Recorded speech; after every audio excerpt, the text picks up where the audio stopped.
আজকে তোমাদের সঙ্গে শেয়ার করব আমার এই ছোট্ট অ্যাকোরিয়ামটি, যেখানে আছে অনেক কিউট কিউট মাছ।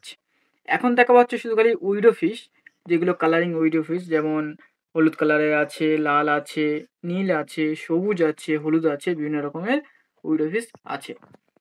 তো অক্সিজেন না থাকার কারণে কিছু মাছ মারা গেছে। তো তোমাদের কাছে একটা সলিউশন জানতে চাইবো, বা জানা থাকলে অবশ্য তোমরা আমাকে জানাবে, যে অক্সিজেন বা পাওয়ার ফিল্টার ছাড়া প্রাকৃতিক উপায়ে কিভাবে মাছেদেরকে অক্সিজেন দেবো, যেখানে মাছেরা আর মারা যাবে না। তো অ্যাকোয়ারিয়ামের মধ্যে আরেকটি সুন্দর জিনিস দেখাচ্ছি, দেখা পাচ্ছ ন্যাচারালি এটি শামুক। তো এটি পুকুরে দেখতে পাওয়া যায়, পুকুর থেকে ধরে নিয়ে আমি অ্যাকোয়ারিয়ামের মধ্যে ছেড়েছি। অ্যাকোয়ারিয়ামটি আরো সুন্দর লাগছে, শামুকটি যখন চারিদিকে বেয়ে বেয়ে ঘুরে বেড়ায় খুব সুন্দর লাগে।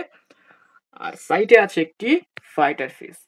এটি অক্সিজেন ছাড়া নর্মালি বেঁচে থাকে অনেক দিন। তো এটা অক্সিজেন ছাড়া আছে।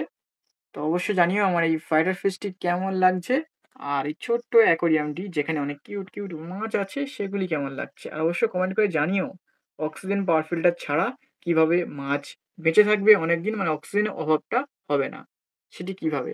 আর অ্যাকোরিয়ামের ডেকোরেশনটি কেমন হয়েছে বলুন। এই নিচে আছে ছোট্ট ছোট্ট সাদা পাথর, দূরে আছে বাড়ির নুড়ি পাথর এবং বড় পাথর, এদিকে আছে বড় পাথর। খুব সুন্দর লাগছে, তোমাদের কেমন লাগছে জানিও।